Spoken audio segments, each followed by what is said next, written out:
noite a todos. Bem-vindo a mais um episódio de Bíblia en Question. Hoje estaremos recebendo o pastor Adilson Lourenço para conversarmos sobre ansiedade e identidade cristã. Fique ligado.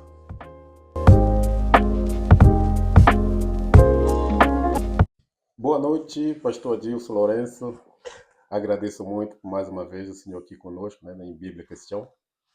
E como o senhor já veio a primeira vez, pastor Adilson, presidente de Assembleia de Deus na Europa, né? E hoje vamos falar sobre um assunto que a gente não se pergunta todos os dias, mas é uma coisa que vivemos todos os dias, eu penso, né? Ansiedade e identidade cristã. Boa noite, Rob Costa, apresentador desse maravilhoso trabalho. Boa noite à belíssima equipe. Boa noite a todos que me ouvem, me veem mais uma vez aqui nesse estúdio. E hoje com um assunto tão importante que é ansiedade. Ansiedade é algo que praticamente todos os seres humanos já sentiram alguma vez, já sofreram em algum momento da sua vida esse negócio de ansiedade. Verdade. Eu penso que é um assunto assim que vivemos todos os dias, né? Que às vezes a gente deixa os problemas do dia a dia tomar conta, né, da nossa fé, se eu for falar do lado bíblico, da nossa fé, do nosso caminho, né? O que o senhor pode me falar hoje sobre a ansiedade dela mesma? Bom, a ansiedade não é uma coisa nova. A ansiedade ela já é um mal, considerado como um mal, que bem antigo, bem conhecido, né? Mesmo na época, vamos falar de Bíblia, mesmo na época já bíblica, nós já encontramos a preocupação do próprio Senhor Jesus falando para os discípulos e a multidão: olha, não sejam ansiosos com o que haveis de comer, de beber, de vestir, né? A ansiedade, ela tem bloqueado muitas pessoas, porque a ansiedade, ela tem, através do medo, ela traz um certo bloqueio e agitação. Ou seja, a pessoa fica bloqueada e agitada ao mesmo tempo. Vai ser um paradoxo aí de reações, né? Estou bloqueado, mas estou agitado. Estou sentado aqui nesse sofá, mas na minha cabeça está a 1000 por hora. Sim. Pensando e sofrendo com algo que ainda nem aconteceu. Então a ansiedade ela é muito ampla. Os sintomas, então, da ansiedade são múltiplos, né? Uhum. E o senhor pode falar, por exemplo, Jesus, o senhor tocou no nome de Jesus. Jesus passou por ansiedade? Jesus teve ansiedade. A ansiedade de Jesus foi tão extrema que quando ele chegou no jardim do Getsêmani, ele foi e voltou por 2 ou 3 vezes na oração, e ele até reclamou com os discípulos. Ele disse: poxa, a minha alma está tão angustiada, estou a angústia de morte na minha alma, e vocês não conseguem orar comigo.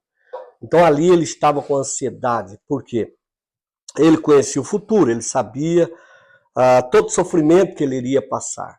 A ansiedade de Jesus é evidente, não só aí, em outras passagens. Jesus teve, sim, muita ansiedade. E isso é uma coisa notável na nossa vida hoje, diária. Quanto nós sofremos por causa dessa ansiedade. Sim. E na Bíblia tem uma passagem, um versículo que nos ensina a controlar essa ansiedade ou a vencer essa ansiedade? A Bíblia, ela parece que foi escrita para uma categoria de gente, e talvez eu me incluo nessa categoria de gente, que é a gente ansioso, aflito e oprimido. Uhum. Principalmente os salmos. Os salmos, se você for ler os salmos, existe um salmo, inclusive na Bíblia, que é chamado do Salmo dos Ansiosos. Por quê? Ele começa, é o Salmo 70. O Salmo 70? Salmo 70, ele começa, né, o salmista ansioso. Apressa-te, ó Deus, né? Uhum. E me ouvir a minha oração. Ali uma alma ansiosa. Deus, os meus inimigos estão aí. Ele estava orando com uma preocupação excessiva do futuro dele. E já na Bíblia também, 1 Pedro capítulo 5 e versículo 7, lá nós encontramos Pedro falando assim, lançando sobre ele toda a vossa ansiedade, porque ele tem cuidado de vós. Nesse versículo aqui eu poderia falar da ansiedade e de como ser curado da ansiedade. Como é que eu me curo da ansiedade? A ansiedade, na verdade, é o sofrimento, você está sofrendo por antecipado. Algo que vai acontecer, eu já estou sofrendo hoje. E por causa daquele sofrimento que eu estou prevendo, daquele problema que eu vou passar ainda, estou prevendo, eu vou sofrer. E isso traz até o pânico, né? Não tem as crises de pânico? Tem pessoa que tem crise de pânico e isso reflete a patologia disso aí. Fisicamente tem os sintomas. A pessoa tem suadeira, a pessoa tem tem a taquicardia, né? Que é aquele negócio do coração que queria sair pela boca. Dor na barriga, perna mole, enfim, um monte de reações no corpo, que essa patologia da ansiedade nos mostra aí, porque, na verdade, isso, se não cuidarmos, se a gente não tratarmos disso, vira uma patologia crônica de que a gente podia chamar de uma doença mesmo. Sim. É uma ansiedade terrível. A pessoa... E essa ansiedade, ela pode, assim, causar... Pode afetar alguma coisa na nossa vida cristã, muito. Na nossa identidade? Muito. Nisso, eu quero falar sobre isso aí exatamente por causa disso. A ansiedade, ela nos tira a possibilidade de crer, de confiar. Ela tira uma parte da fé. Da fé. Então o senhor entendeu que eu não posso ser um crente ansioso, porque a ansiedade, ela contraria a minha fé. O senhor quer ver aonde? A Bíblia diz assim, olha, confia no Senhor, entregue a Ele, deposita aos pés dele e descansa no Senhor. Se eu for ansioso, eu não vou conseguir fazer isso. Eu vou estar sempre, mas meu Deus, porque a ansiedade, na verdade, é uma falta de fé no futuro, é uma insegurança que eu tenho nos problemas que advirão ou não. Pode ser que venha o problema, pode ser que nem venha o problema. Mas a ansiedade, ela pode tornar-se uma doença grave, de maneira que, como eu disse, ela agita e bloqueia o ser humano. O ser humano fica totalmente bloqueado. Ele chega um momento que ele não quer sair do quarto, gerando a famosa depressão. A ansiedade é o princípio da depressão. Você tá ansioso, se você não cuidar-se, você vai entrar em depressão. E essa parte aí tentando entrar no assunto, como o senhor falou, né? Se é um começo de não acreditar. Sim. Ferindo a sua identidade cristã. Pois é, eu tô ferindo.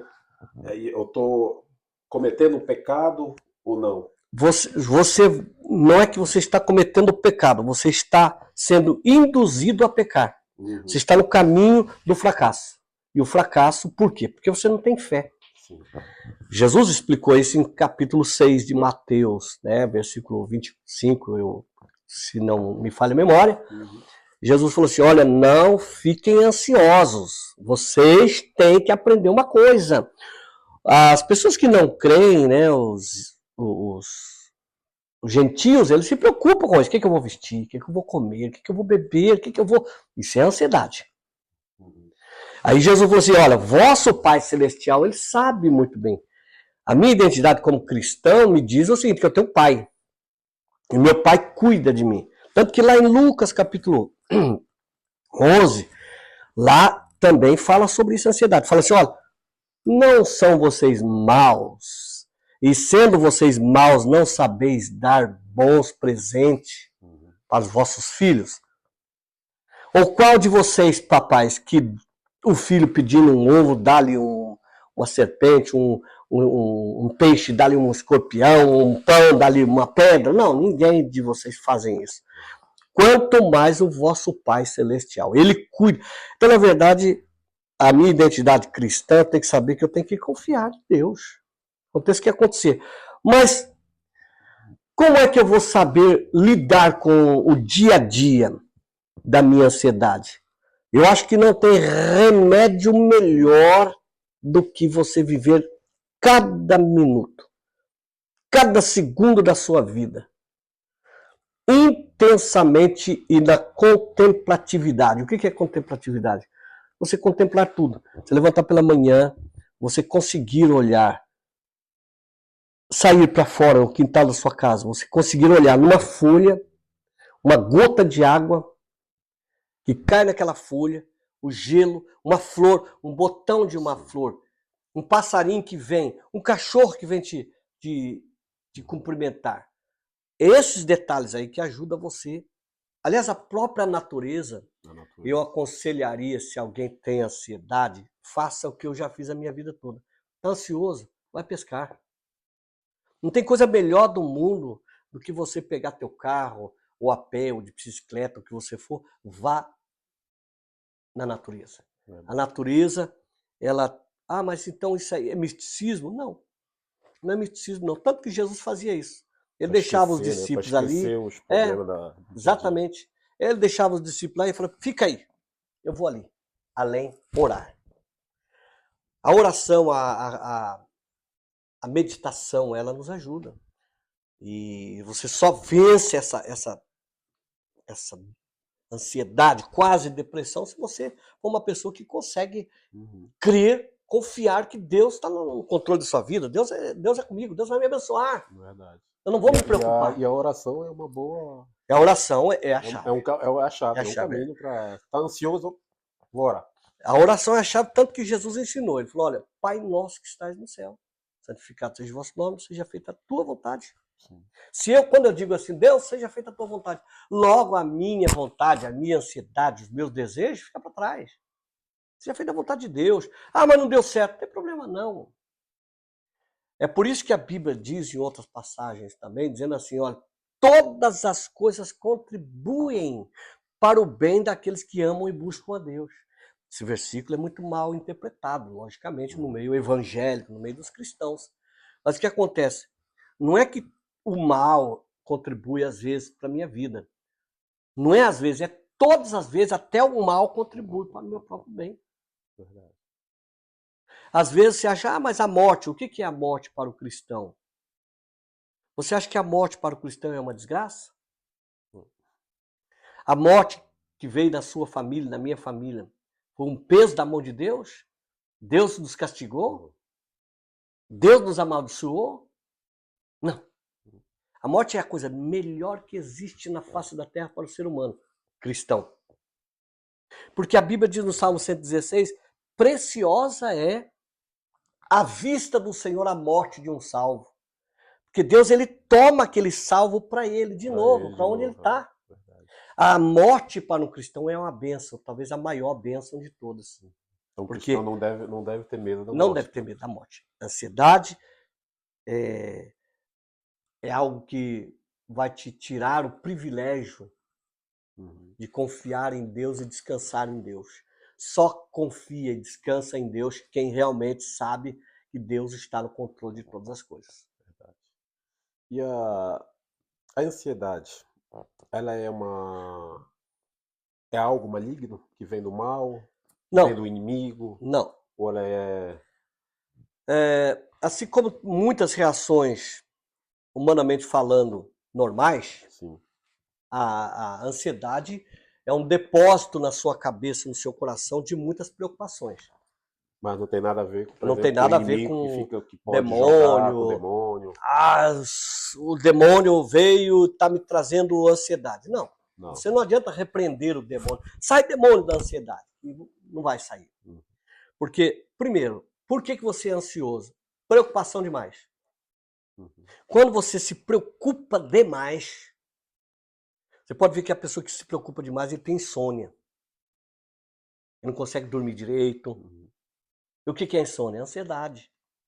A pessoa que fica preocupada demais, ele perde a fé, ele não acredita. É como se você falasse para alguém, ele está tão preocupado com as coisas que fala assim, não, calma que Deus vai te ajudar, Deus vai abençoar. Ele fala, mas não, porque ele não consegue. Olha, um exemplo. Às vezes nós estamos tão preocupados com os outros, por exemplo, que estão ao nosso redor, Uhum. que nós esquecemos, como aquele capítulo 5 de João. Aquele camarada estava estressado, sem fé, aquele doente Sim. paralítico que estava há 38 anos no tanque de Betesda. Todo ano ele via gente ser curado. Já tinha perdido a esperança. Perdeu a esperança.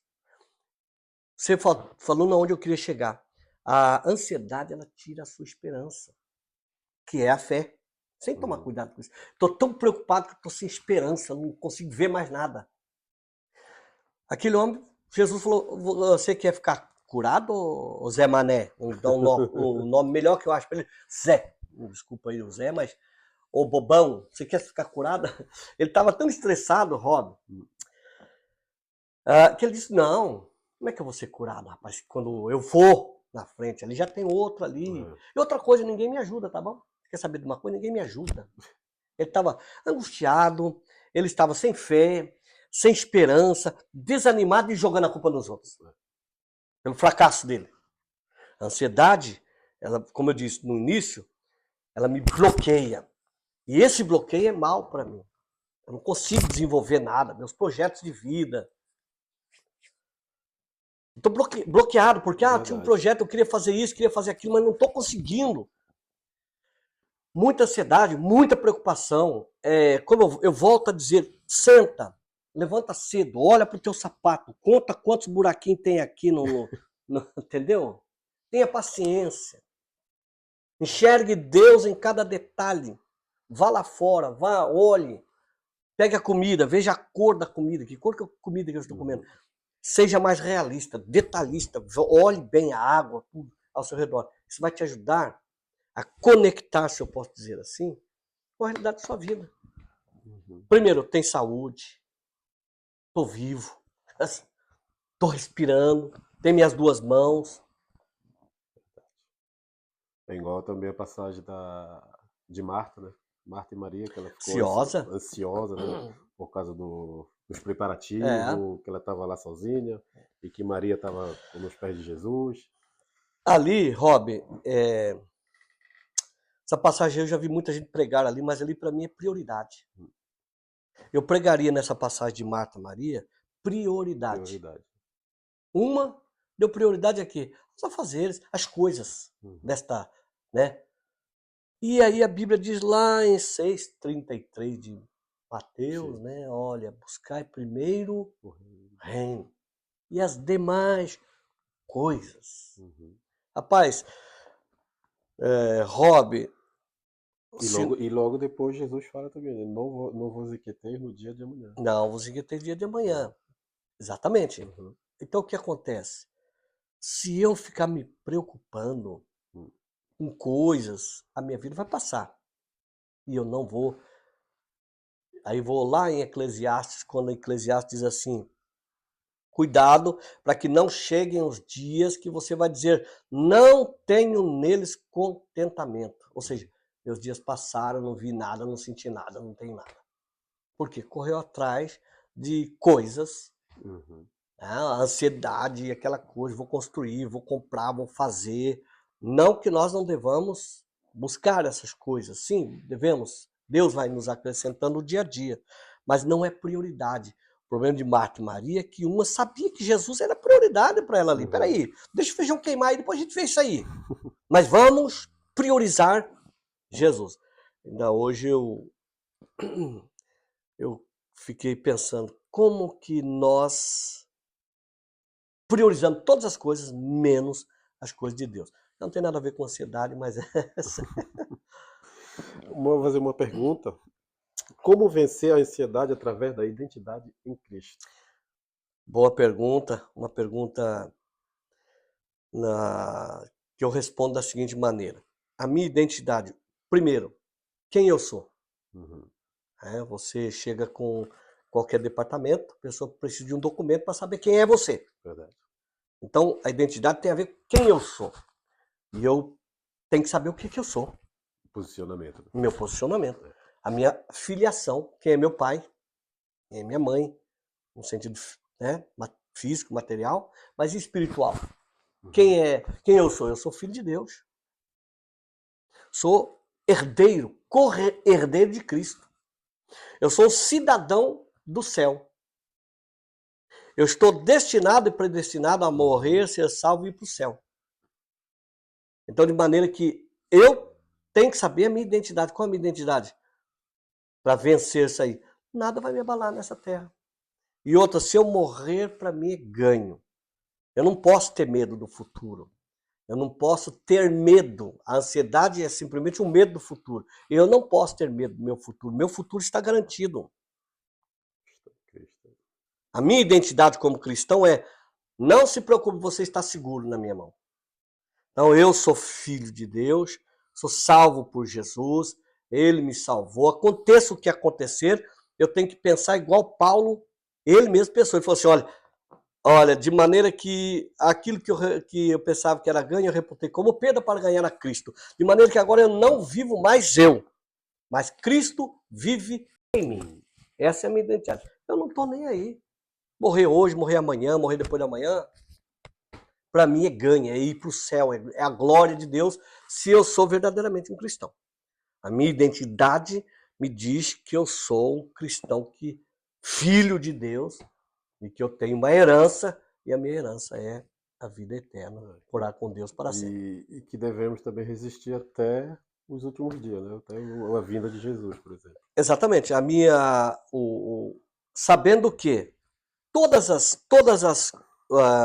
você perguntou se a ansiedade é do demônio, né? O diabo, essas coisas. Eu digo que não, mas a ansiedade é uma reação carnal. É um fruto da carne também. A Bíblia fala iras, pelejas, preocupações, etc, etc. A ansiedade é um fruto da carne. Uhum. E o que é que eu faço com os frutos da carne? Segundo a Bíblia, eu tenho que lutar. Quem é que vai me ajudar a combater contra os frutos da carne? Meu espírito, com o Espírito de Deus, eu vou viver em espírito, eu vou vencer os frutos da carne. Uhum. Ou seja, o crente, ele tem que viver ansioso. A identidade dele é um cristão. Ele é um cristão que vai morar no céu. Ele tem que viver ansioso? Não, não tem. Ah, mas eu sou ansioso há 10 anos. Então tem um problema. Você precisa vencer a sua ansiedade. A sua ansiedade está te atrapalhando, está te bloqueando de crescer, de ter uma vida em paz, feliz. Sim. É um fruto da carne, é um fruto desse corpo físico. Tanto que as reações são físicas. E psicologicamente você precisa entender que Deus cura todo tipo de doença, psicossomáticas também. Que vem por traumas, vem por decepções e por aí vai afora. Queria voltar no assunto que o senhor falou no começo, de Jesus, que a gente falou, né, que ele ficou ansioso antes de morrer. Ele sabia que ele ia morrer. Por que ele ficou ansioso? Então, na verdade, a ansiedade também ela nos mostra, nos traz um pouquinho do sofrimento antecipado. Para outros é muito, mas para Jesus, ele sabia o que ele ia sofrer. E esse sofrimento ele já estava sentindo, vamos dizer, o gosto do sofrimento. Daí a ansiedade como humano. Uhum. Jesus 100% humano, né? Ali era o Jesus humano. Ele falou, pô, tô vendo meu sofrimento, vamos me prender, vamos... E aquilo trazia para ele. Então ele estava ansioso não por causa da morte, mas por causa do sofrimento. Do sofrimento, exatamente. Ele sabia que ele ia sofrer. Sim. Tanto que ele chegou ao cúmulo de interpretar como quiseram interpretar. Mas ele falou, se possível, passa de mim esse cálice. Ou seja, humanamente ele falou, pô, tem jeito de dar um... Uhum. Entendi. Entendeu? Isso é humano. Isso não devemos esconder isso, porque a própria Bíblia não esconde nenhum defeito, nenhum erro, nenhum pecado dos heróis da Bíblia. E o próprio Jesus não pecou. A Bíblia diz que ele não pecou, mas ele teve sentimento humano, ele teve fome, ele chorou, ele sentiu frio, não é? Sim, sim. Medo. Nesse momento aí ele estava sentindo medo. E por isso que ele falou, olha, se possível for, pelo amor de Deus, aí vê se dá um jeito de... Não. E foi quando não teve escapatória, ele teve que ir até a cruz. Muito bom, muito bom. Bom, acabei de receber aqui, pastor, que mandaram até calar a boca, você está falando muito. Eu acho que é eu que estou falando demais, rapaz. Isso aí já O tempo já passou. É, nossa equipe, a sua equipe está de parabéns. Eu agradeço muito pela presença mais uma vez. Obrigado. E logo, logo estaremos juntos. Agradeço por todos vocês que estão assistindo. Agradeço a todos vocês por ter assistido mais um episódio de Bíblia Question. Como fica a frase, né? Compartilhe, se abona, manda vídeo para o seu amigo, para a sua família, compartilha com todo mundo. E logo, logo estaremos aqui presentes com um novo episódio. Boa noite.